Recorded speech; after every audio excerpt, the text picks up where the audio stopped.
Budget brilliant budget है। जो ग्राम में निवास करते हैं ये बजट उनके लिए, चाहे इरिगेशन फैसिलिटीज़ का बात करें, चाहे सिंचाई का बात करें, केसीसी लोन माफ़ करने की बात हो, खाद्य ये की बात हो, सारी चीज़ इस बजट में। दुर्भाग्यपूर्ण बात है जब वो उनके तरफ से भानु जी या तो बिरंची जी डॉग स्क्वाड में आधा घंटा का पूरक भाषण देते हैं तब ठीक है, मगर एक नए सदस्य, एक महिला सदस्य जब बोल रही है तो उसको बोला जाता है कि भाषण दे रहे हैं। और आप बताइए, मैं कुछ अपने व्यक्तिगत बात या घर की बातें तो नहीं बता रही थी, रेलेवेंट बात स्टेट के लिए, उनके लिए भी ये रेलेवेंट हो सकता है, गवर्नमेंट के लिए भी रेलेवेंट हो सकता है, मगर यही सब है ना। इन सभी हम एक दूसरे पे ऊपर गोली चलाते रहते हैं और अधिकारियों का मजा है। 1,45,000 जो केंद्र देती है वो आएगी तो उसमें ना 50 देगी, मगर तो वो सरकार ने कभी दिया ही नहीं हमें। राज्य सरकार ने आज अपना बजट पेश किया।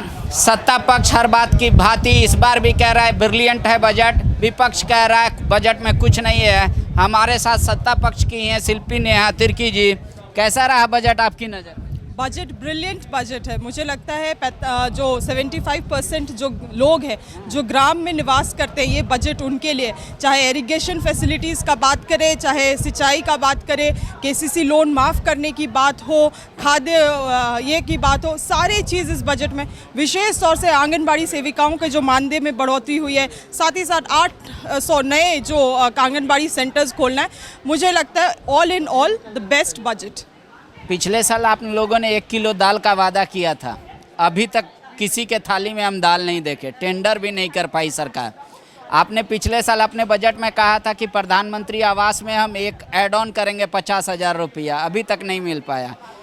अभी सत्र खत्म होने से पहले आपने अनुपूरक बजट लाया 4,000 के करीब करोड़ का। तो आपको नहीं लगता कि सिर्फ खाना पूर्ति कर रही है आपकी सरकार, बोलना है कुछ मुकर जाना है?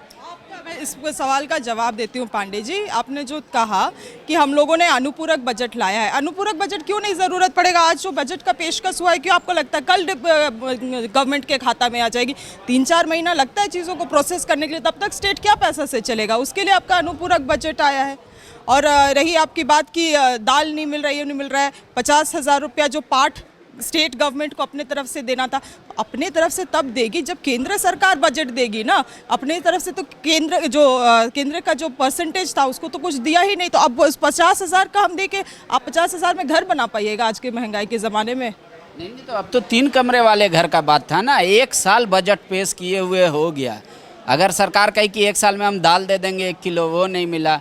अगर 50,000 रुपया एक्स्ट्रा मिलेगा प्रधानमंत्री आवास में अलग कमरे के लिए, बिल्कुल आप सही कह रहे हैं, एक्स्ट्रा देना है प्रधानमंत्री के लिए, जो स्टेट गवर्नमेंट है उसको एक्स्ट्रा देना है। तो जो सेंटर का जो है 150 जो सेंटर देती है, या 1,45,000 जो केंद्र देती है वो आएगी तो उसमें ना 50 देगी, मगर तो वो सरकार ने कभी दिया ही नहीं, हमें पोर्टल नहीं दिया। मगर इस बार के बजट प्रावधान में अगर आप देखेंगे, एग्जैक्ट अमाउंट तो मुझे मालूम नहीं है, मगर प्रधानमंत्री आवास के लिए भी बजट एलोकेशन हुआ है। तो मुझे लगता है अप्रैल मई से के बाद हम लोगों को भी लगता है कि अधिकारी जवाब देने समय में लापरवाही बरतते हैं। आपने मामला उठाया जो दखल दिहानी का, सेम रिपीटेशन था।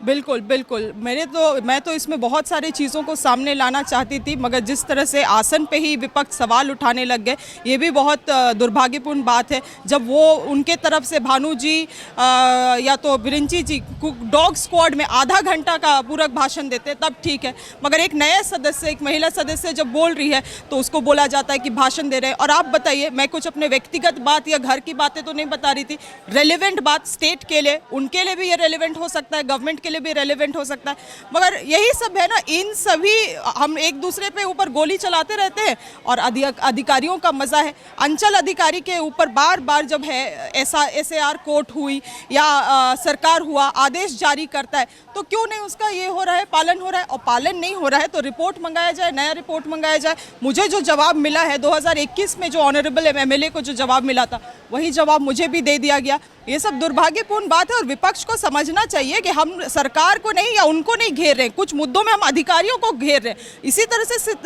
स्टेट का सुधार होगा, मगर आज तक यही हसर रहा है, इसीलिए राज्य का भी यही दुर्भाग्य है। एक आखिरी सवाल, नागालैंड पे आप बहुत ज़्यादा एग्रेसिव हो गई थी, क्या नागालैंड से कुछ व्यक्तिगत कनेक्शन है क्या?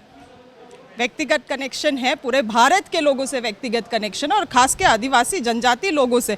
वहाँ पे 90% लोग नागालैंड में जनजाति समाज के हैं। और अगर आप थोड़ा सा उनके बारे में जानिएगा तो वहाँ के समाज के लोगों को इतना आहूत होता है इस बात से कि इतना क्रोधित होते हैं इस बात से कि उनको यही सब चीज़ों से स्टीरियोटाइप किया जाता है कि कुत्ता खाते हैं, सर काट के फेंक देते हैं, चाइनीज़ की तरह दिखते हैं। अब ये स्टीरियोटिपिकल आप सदन में एक विधायक हो किस तरह से किसी राज्य में बोलेंगे तो आप क्या संदेश दे रहे हैं बाहर आम जनता को? ये सब चीज़ें इनको सीखने की ज़रूरत है। इतने सीनियर मेंबर्स हैं, कई लोग मंत्री रह चुके हैं, इस तरह से बातें करते हैं तो हम जैसे नए जो आए हैं हमें भी शर्म लगता है इन सब बातों से। सत्ता पक्ष और विपक्ष की लड़ाई में मजा मार रहे हैं अधिकारी। जो सवाल का जवाब 2021 में था 2022 में भी वही रह गया और 2023 में भी। सोचिएगा कि कितना रफ्तार से सरकार चल रही है, काम कर रही है। शायद इसी को लोकतंत्र कहते हैं कि ज़्यादा स्पीड से चलने से सरकार ही गिर जाती है, इसीलिए संभल कर चलती है। शुक्रिया। TheFollowUp.in. Like, share and subscribe. www.thefollowup.in